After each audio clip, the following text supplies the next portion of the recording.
प्रश्नावली 6.2 का प्रश्न नंबर 12, निम्नलिखित में कौन से फलन विवृत अंतराल 0,π/2 में हास्यमान है। और हमें यहाँ पर देखो 4 फलन दे रखे हैं। पहला फलन है cos x, दूसरा फलन है cos 2x, तीसरा फलन है cos 3x और चौथा फलन है tan x। हमें यहाँ पर अंतराल दे रखा है। अंतराल कौन सा है? विवृत अंतराल 0,π/2। अब हमें इस अंतराल में ये देखना है कि इन चारों में से कौन सा फलन वर्धमान फलन है। हमें यहाँ पर क्या देखना है? हमें ये देखना है कि इस अंतराल में इन चारों फलनों में से कौन सा फलन वर्धमान फलन है। अब देखो यहाँ पर हमें अंतराल दे रखा है, तो हम क्या करेंगे? हम f' ज्ञात कर लेंगे। उसके पश्चात इस अंतराल में हम f' का चिन्ह देख लेंगे और चिन्ह के अनुसार फलन का हम नाम देख लेंगे। तो हमें जो फलन दे रखे हैं, इन फलनों का हम x के सापेक्ष अवकलन करते हैं।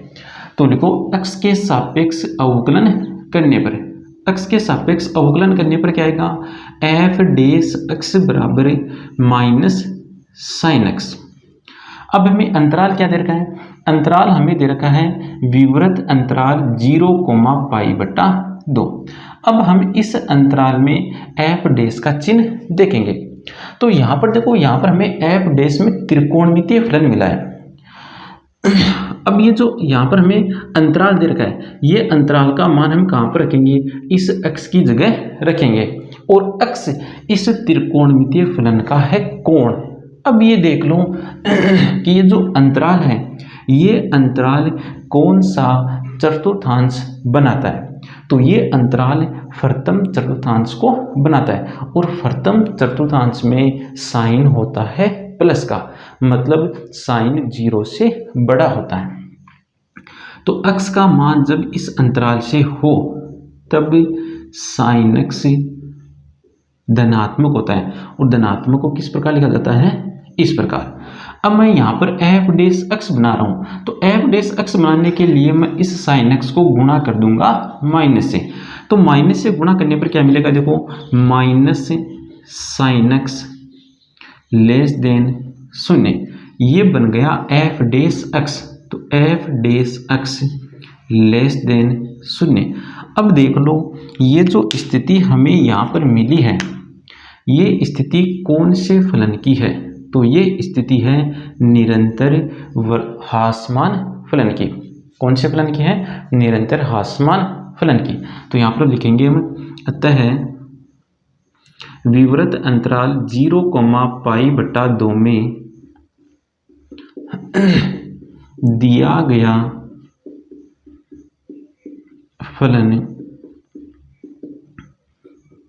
निरंतर हास्यमान फलन है। तो यहाँ पर तो हमें हास्यमान फलन मिला है, सॉरी यहाँ पर देखो हमें वर्धमान फलन नहीं देखना, हमें देखना है हास्यमान फलन। अगला फलन देखो, अगला फलन है cos 2x। तो x के सापेक्ष अवकलन कर दो। x के सापेक्ष अवकलन करने पर आ गया f' बराबर -2 साइन 2x। अब देखो, हमें यहाँ पर x का मान दे रखा है विवृत अंतराल 0,π/2 और यहाँ पर साइन के कोण में आ रहा है 2x। साइन के कोण में क्या आ रहा है? 2x। अब हमें जो x का मान दे रखा है, वहाँ से मैं 2x का मान ज्ञात कर लूँगा। किस प्रकार से ज्ञात करूँगा? ये जो x का मान दे रखा है, इसको 2 से गुणा करके। तो 2 से गुणा कर दो तो ये बन गया, यहाँ पर तो बन गया 2x एप्सिलॉन। फिर 0 को 2 से गुणा करेंगे तो आएगा 0, यहाँ पर 2 से गुणा करेंगे तो यहाँ पर आएगा पाई। तो यहाँ पर 2x का जो मान हमें मिला है, ये मान है विवृत अंतराल 0,π। अब देखो, ये जो 2x है, ये साइन के कोण में है। तो अब ये देख लो कि ये जो 2x का मान हमें मिला है, ये मान कौन से चतुर्थांश बना रहा है? तो ये मान एक तो प्रथम, एक द्वितीय। इन दो चतुर्थांशों के साथ साथ 2x एक जो मान ग्रहण कर रहा है वो है π/2। 2x विवृत अंतराल 0, के मान ग्रहण कर रहा है। अब हम ये देख लेंगे कि ये जो दो अक्ष है वो कौन से चतुर्थांशों के मान ग्रहण कर रहा है। तो एक तो प्रथम का और एक द्वितीय का, साथ में ही एक जो मान ग्रहण कर रहा है वो है π/2। अब इन मानों पर, ये जो दो अक्ष के मान है, इन मानों पर साइन का चिन्ह देख लो। तो प्रथम चतुर्थांश में साइन होता है प्लस का, द्वितीय चतुर्थांश में साइन होता है प्लस का, और π/2 पर साइन का मान होता है 1। तो चिन्ह हमें किसका मिलेगा? प्लस का ही मिलेगा। तो इस अंतराल में ये जो मान है, इन मानों पर साइन का जो चिन्ह हमें मिल रहा है, साइन का जो चिन्ह हमें मिल रहा है वो है प्लस का। तो मैं यहाँ पर लिख सकता हूँ साइन 2 अक्ष प्लस का है, मतलब 0 से बड़ा है। अब मैं यहाँ पर एफ डैश अक्ष बना रहा हूँ, तो एफ डैश अक्ष बनाने के लिए मैं गुणा किसे करूँगा? -2 से। तो -2 से गुणा करने पर देखो क्या आएगा? -2 साइन 2 अक्ष लेस देन 0। ये बन गया एफ डैश अक्ष। एफ डैश अक्ष छोटा है 0 से। अब देखो ये जो स्थिति हमें मिली है, ये स्थिति कौन से फलन की होती है? ये स्थिति होती है निरंतर ह्रासमान फलन की। तो यहाँ पर ये जो फलन है cos 2x, वो कौन सा फलन है? निरंतर ह्रासमान फलन है। कौन से अंतराल में? इस अंतराल में। अतः विवृत अंतराल 0, π/2 में दिया गया फलन निरंतर ह्रासमान फलन है। अब आ जाओ अगले फलन पर। अगला फलन है cos 3x। तो अक्ष के सापेक्ष अवकलन करने पर एफ डैश अक्ष बराबर है -3 साइन 3x। अब देखो साइन का कोण आ रहा है 3x, तो 3x का मान ज्ञात कर लो। 3x का मान कैसे ज्ञात करेंगे?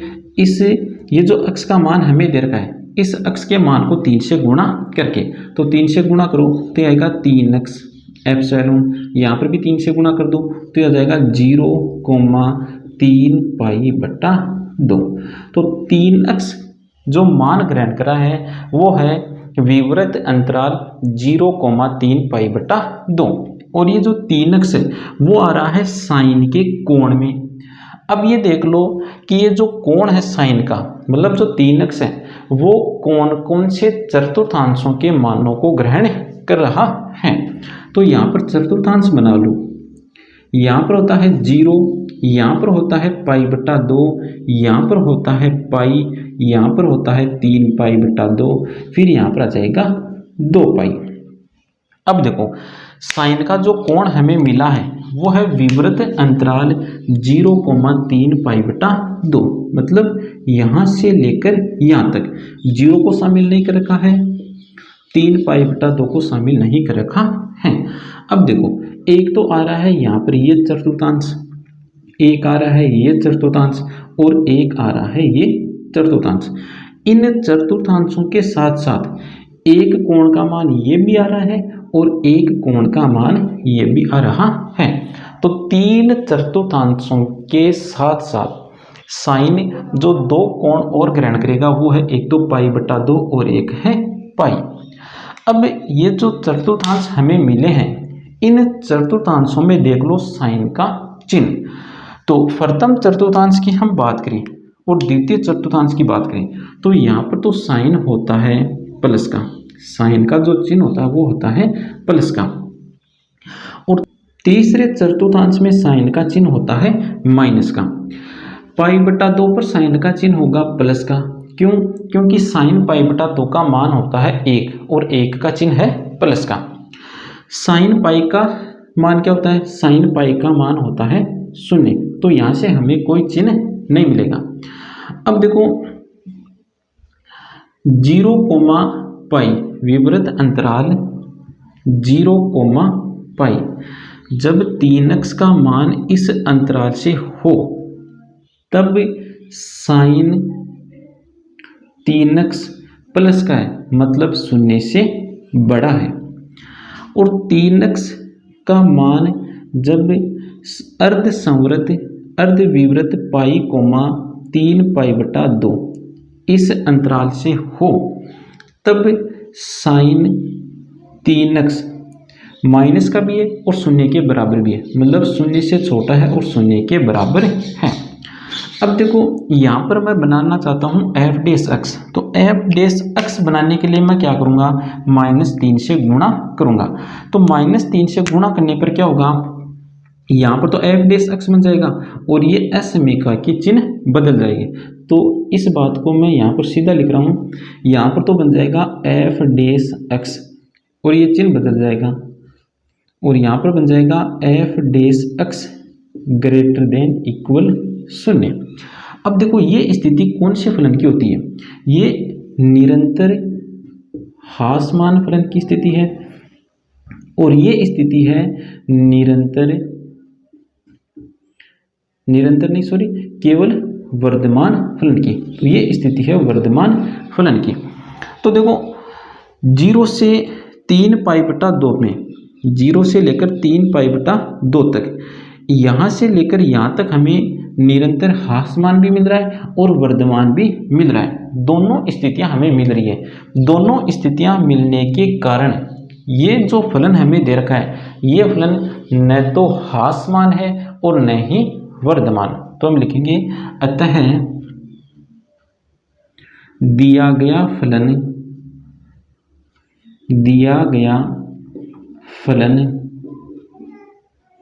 न तो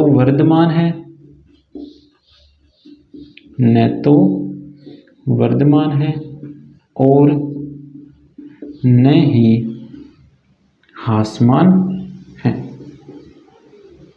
यहाँ पर हमें f'(x) 0 से छोटा मिल गया, मतलब निरंतर ह्रासमान है, और f'(x) 0 के बराबर और 0 से बड़ा भी मिल गया, मतलब वर्धमान है। तो 0 से π तक, मतलब यहाँ से लेकर यहाँ तक तो फलन है निरंतर ह्रासमान, फिर यहाँ पर फलन आ रहा है वर्धमान। अब हमें देखना कहाँ से कहाँ तक है, हमें देखना है यहाँ से लेकर यहाँ तक।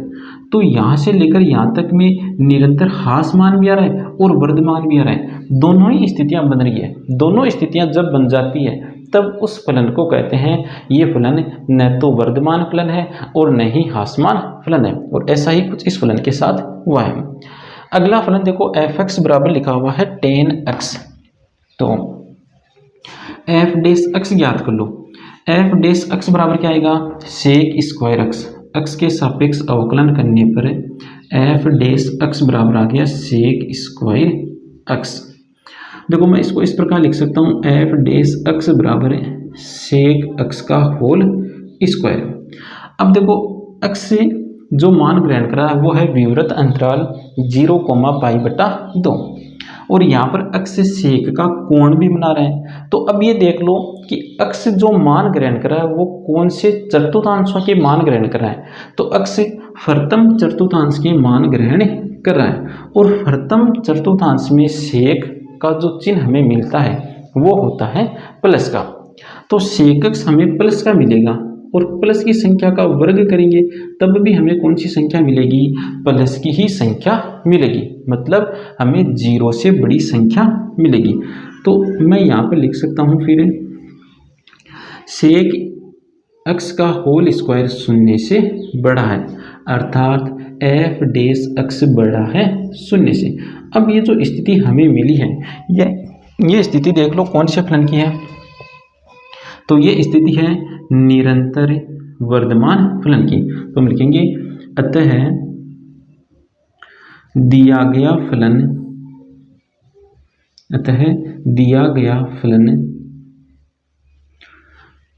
अंतराल 0π/2 में निरंतर वर्धमान फलन है। यहाँ पर हमें इस प्रश्न में ये देखना था कि इन चारों फलनों में से कौन सा फलन ह्रासमान फलन है। अब देखो ह्रासमान फलन तो हमें नहीं मिला, हमें मिला है निरंतर ह्रासमान फलन। एक तो ये फलन निरंतर ह्रासमान फलन है और एक ये फलन निरंतर ह्रासमान फलन है। तो इस प्रश्न का आंसर हो जाएगा एक तो ऑप्शन ए और एक आंसर हो गया ऑप्शन बी।